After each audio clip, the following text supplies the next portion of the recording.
Chief justice قاضی فائز عیسیٰ کی سربراہی میں فل کورٹ اجلاس، اسلام آباد ہائی کورٹ کے 6 ججز کے خط کا جائزہ لیا گیا۔ چینی مہمانوں کے قاتل جلد کٹہرے میں لائے جائیں گے، وزیراعظم شہباز شریف نے واضح کر دیا۔ وزیراعظم کی زیر صدارت اعلیٰ سطح کا ہنگامی اجلاس، آرمی چیف، وزرائے اعلیٰ، وفاقی وزراء دیگر کی شرکت۔ وزیراعظم نے کہا پوری قوم چینی جانوں کے ضیاع پر غم زدہ ہے۔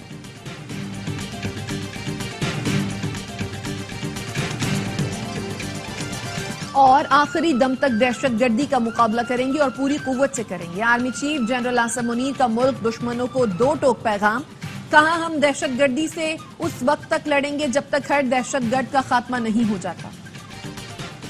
بارڈر کی صورتحال میں تبدیلی کی ضرورت ہے، پاکستان میں دہشت گردی کا منبع افغانستان میں ہے۔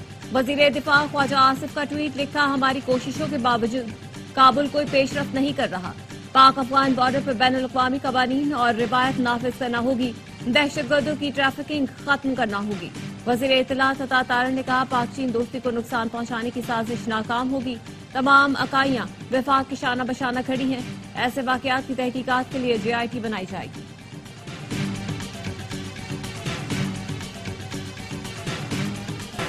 ججوں کے خط پر جوڈیشل کمیشن بنانے کی درخواست سپریم کورٹ میں دائر، درخواست گزار میاں داؤد ایڈوکیٹ کے الزامات کی انکوائری کی استدعا، کہا اسلام آباد ہائی کورٹ کے 6 ججوں کا خط ڈیزائن اقدام لگتا ہے، عدلیہ کی آزادی اور عوامی اعتماد کمزور کرنے کی کوشش کی گئی، خط میں عمومی نوعیت کے الزام لگائے گئے ہیں، ایجنسی ایگزیکٹو کے PTI مقدموں پر اثر انداز ہونے کا تاثر دیا گیا، ثابت ہوتا ہے اسلام آباد ہائی کورٹ نے کئی مرتبہ PTI کو ریلیف دیا، کسی جج کو اپروچ کیا جائے تو وہ کیس سننے سے معذرت کر لیتا ہے، PTI کئی بار چیف جسٹس اسلام آباد ہائی کورٹ پر عدم اعتماد کر چکی، سوشل میڈیا پر چیف جسٹس صاحبان کے خلاف مہم شروع ہو گئی، جو بھی مس کنڈکٹ کا مرتکب پایا جائے اس کے خلاف سخت ایکشن لیا جائے۔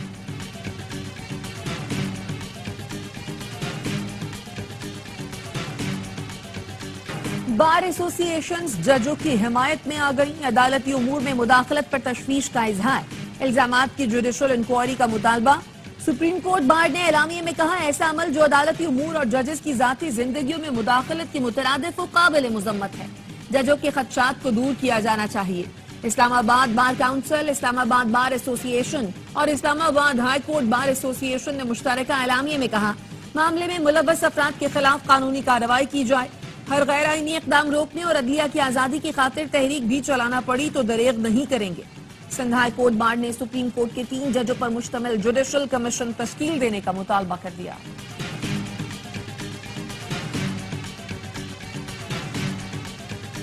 PTI کا ہائی کورٹ ججز کے خط پر سپریم کورٹ سے لارجر بینچ بنانے کا مطالبہ، بیرسٹر گوہر کہتے ہیں ججوں کا سپریم جوڈیشل کونسل کو خط عدلیہ کی تاریخ کا ٹرننگ پوائنٹ ہے، وکلاء سے التجا ہے عدلیہ کی آزادی کے لیے اکٹھے ہو جائیں۔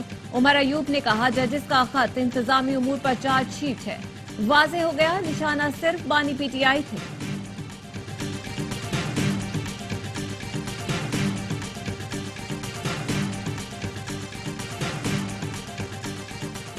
وفاقی وزیر داخلہ محسن نقوی سمیت 7 سینیٹرز پنجاب سے بلا مقابلہ منتخب ہونے والوں میں پرویز رشید، احد شیمہ، طلال چودھری، ناصر محمود اور سنی اتحاد کونسل کے راجہ ناصر عباس اور حامد خان ایڈوکیٹ شامل ہیں۔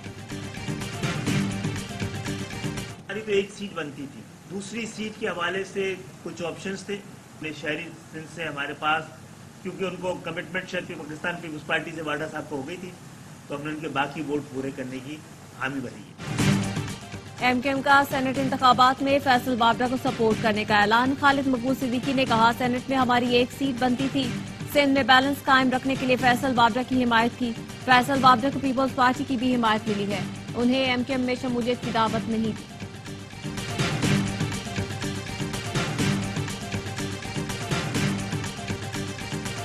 سائفر کیس میں بانی PTI اور شاہ محمود قریشی کی سزا کے خلاف اپیلوں پر سماعت کل تک ملتوی، چیف جسٹس ہائی کورٹ نے پوچھا کیا اس کیس کی کارروائی عدالتی وقت کے بعد بھی ہوتی رہی؟ میڈیا رپورٹس میں تو یہ سب آتا رہا لیکن کیا ریکارڈ پر بھی ایسا کچھ ہے؟ وکیل نے کہا جی بالکل عدالتی وقت کے بعد بھی کارروائی چلتی رہی، کیس وزارت خارجہ کا تھا مگر وزارت داخلہ نے ہائی جیک کیا، سائفر کیس ایسے ہے جیسے قتل کا مقدمہ ہو اور لاش ہی نہ ہو۔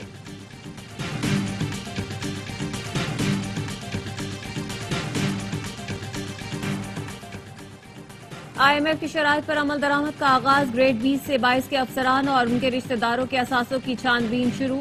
FBI نے ملازمین کی تفصیلات کے لیے سول انٹیلیجنس ایجنسی کو ٹاسک دے دیا۔ ذرائع کا کہنا ہے کہ گریڈ 19 سے 21 کے ملازمین کی معلومات بھی جمع کی جا رہی ہیں۔ معلومات ملنے کے بعد ملازمین کو 3 کیٹیگریز میں رکھا جائے گا۔ کیٹیگری سی میں آنے والے آفیسرز کو ملازمت سے فارغ بھی کیا جا سکتا ہے۔ نئے IMF پروگرام سے پہلے PIA کی نجکاری کا فیصلہ، ذرائع نجکاری کمیشن کا کہنا ہے نجکاری IMF کی شرائط و ضوابط کے مطابق ہوگی۔ وفاقی کابینہ نے PIA ہولڈنگ کمپنی کے 11 رکنی بورڈ کی منظوری دے دی۔ سابق governor state bank Tariq Bajwa chairman board تعینات ہوں گے۔ پاکستان اسٹاک مارکیٹ میں زبردست تیزی، 100 انڈیکس تاریخ کی بلند ترین سطح پر پہنچ گیا۔ انڈیکس 663 پوائنٹس اضافے کے ساتھ 66,559 پوائنٹس پر بند ہوا۔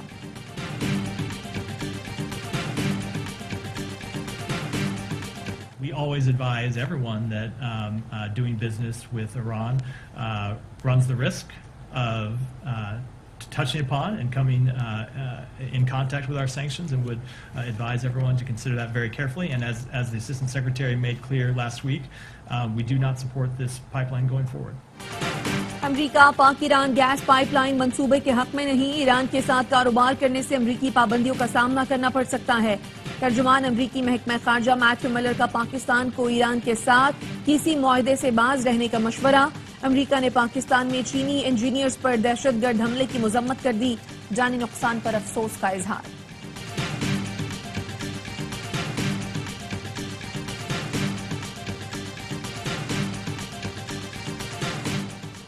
فیصل آباد میں خاتون نے مبینہ طور پر ہراساں کرنے والے کو آگ لگا دی۔ پولیس کا کہنا ہے ملزم بیڈ شیٹ بیچنے کے بہانے گھر میں گھسا، خاتون نے پیٹرول چھڑک کر جلا دیا، چہرہ، بازو اور پیٹ جھلس گیا۔ خاتون کو حراست میں لے کر تفتیش شروع کر دی گئی۔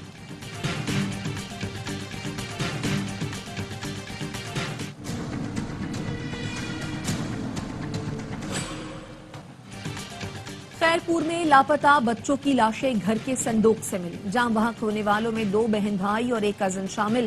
ورثاء کا کہنا ہے بچے کھیل کے دوران صندوق میں بند ہوئے۔ مہناز، مدد علی اور عارف کی موت پر پورے گاؤں میں کوہرام۔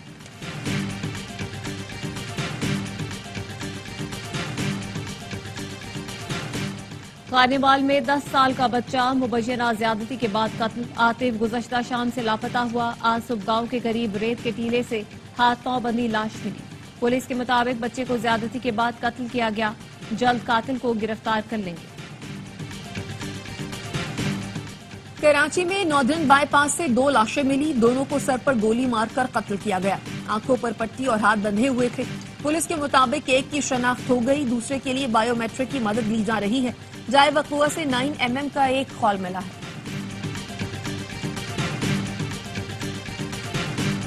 کے اندر کام کرتے ہیں، ایکسپورٹ کے اندر ایکسپورٹ رسک کلاسز کی مینیجر کی جو ہوگی، ان کی صبح میں جو ہے نا آفس کے لیے آ رہے تھے۔ تو یہ موٹر سائیکل پہ یا لفٹ لے کر آ رہے تھے؟ جی یہ موٹر سائیکل سے لفٹ لے کے آ رہے تھے، کیونکہ ویسے جو ان کے اپنے ریلیٹیو کے ساتھ بتاتے آتے، لیکن جو ہے نا آج یہ لفٹ لے کے آ رہے تھے تو جو پتا چلا ہے کہ کسی کا یہ ہے ایکسیڈنٹ ہو گیا۔ کراچی میں ایم اے جناح روڈ پر تیز رفتار بس نے موٹر سائیکل سواروں کو کچل ڈالا۔ 2 نوجوان جاں بحق، شناخت دانش اور ثناء اللہ کے نام سے ہوئی۔ دانش نے دفتر جانے کے لیے ثناء اللہ سے لفٹ لی تھی۔ حادثے کے بعد ڈرائیور اور کنڈکٹر فرار، پولیس نے بس کو تحویل میں لے لیا۔ لاہور، کوئٹہ، پشاور اور کرک میں بارش، موسم خوشگوار ہو گیا۔ محکمہ موسمیات کی آج سے اتوار تک ملک میں بارشوں کی پیش گوئی۔ بلوچستان کے 16 اضلاع میں آج سے 29 مارچ تک بادل برسیں گے۔ سکھر، جیکب آباد، کشمور، لاڑکانہ اور دادو میں بھی گرج چمک کے ساتھ بارش متوقع۔ اسلام آباد، راولپنڈی اور پنجاب کے کئی شہروں سمیت خیبر پختونخوا، گلگت بلتستان اور کشمیر میں بھی بارشوں کا امکان۔ بالائی علاقوں میں لینڈ سلائیڈنگ کا خدشہ، متعلقہ محکموں کو الرٹ جاری۔